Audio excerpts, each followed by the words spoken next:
Hi, I'm Julie Webster, and today I want to just talk to you briefly about onions and the allium family and easy ways to cut them.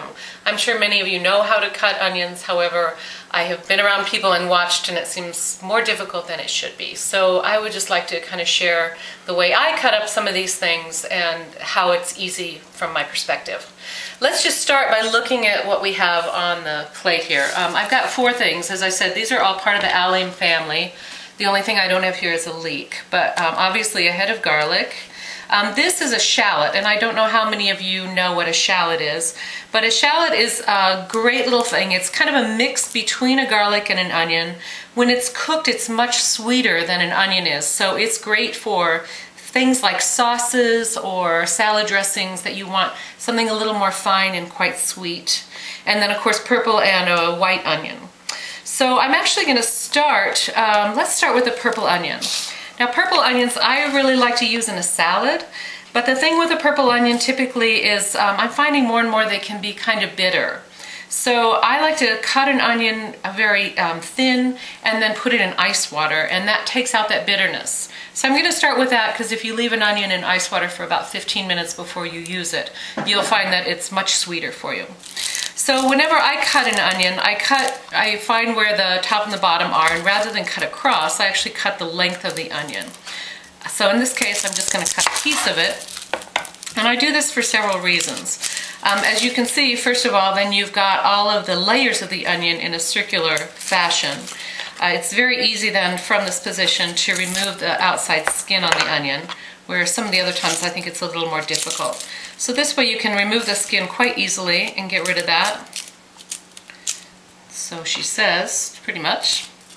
Let's get the rest of that off real quick.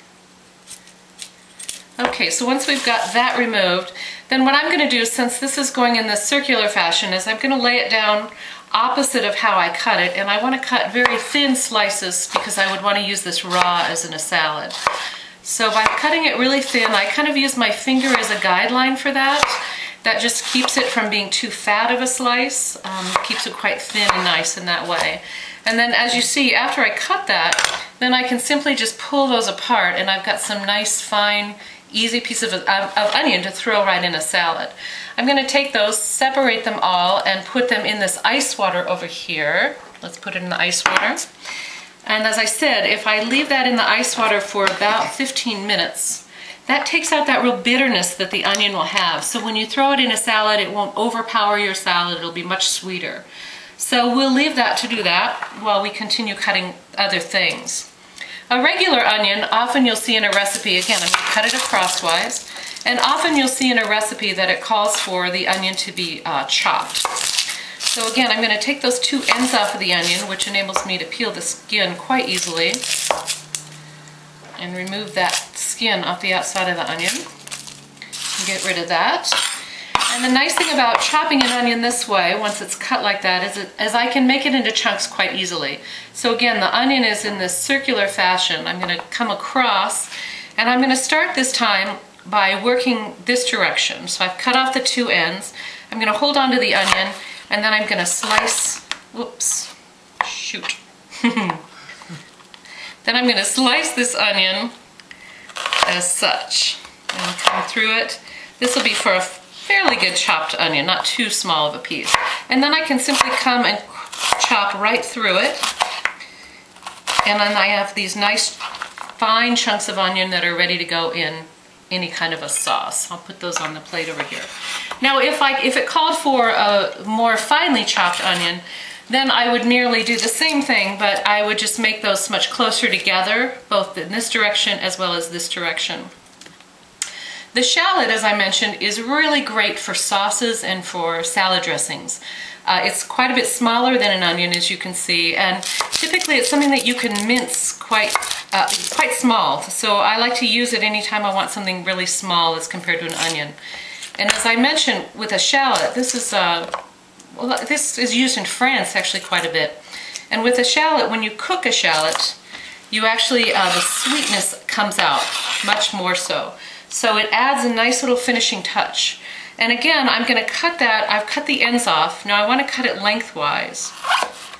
And as you'll see, it has those same forms of an onion, but not quite as close together. So I'm going to start by cutting across,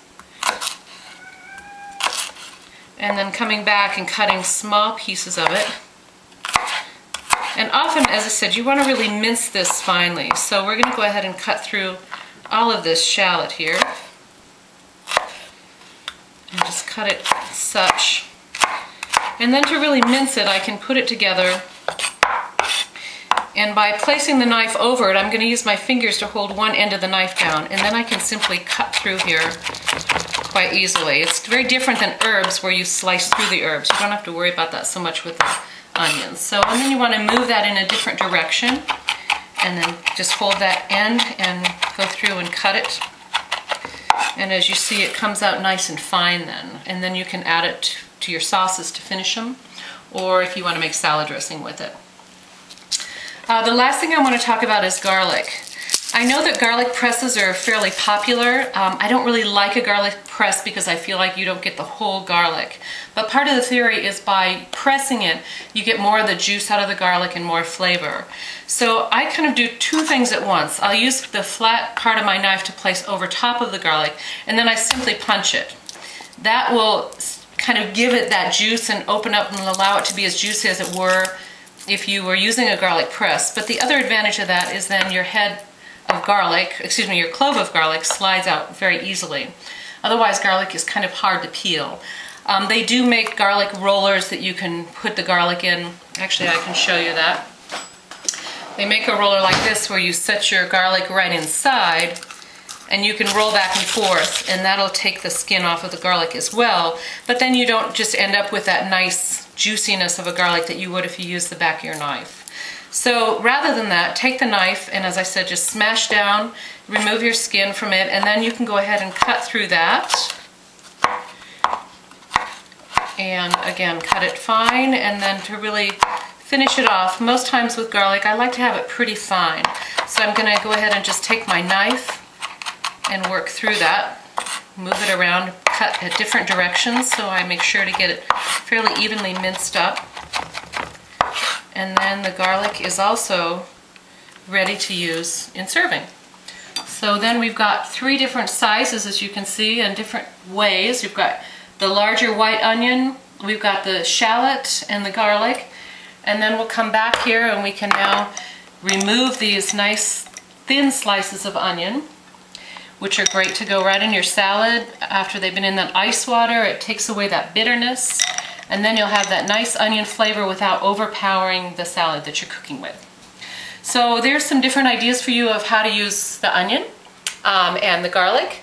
I hope you found this helpful. I have a website called julie-webster.com, and I have lots of cooking tips, lots of recipes, and a lot of health articles and information for you.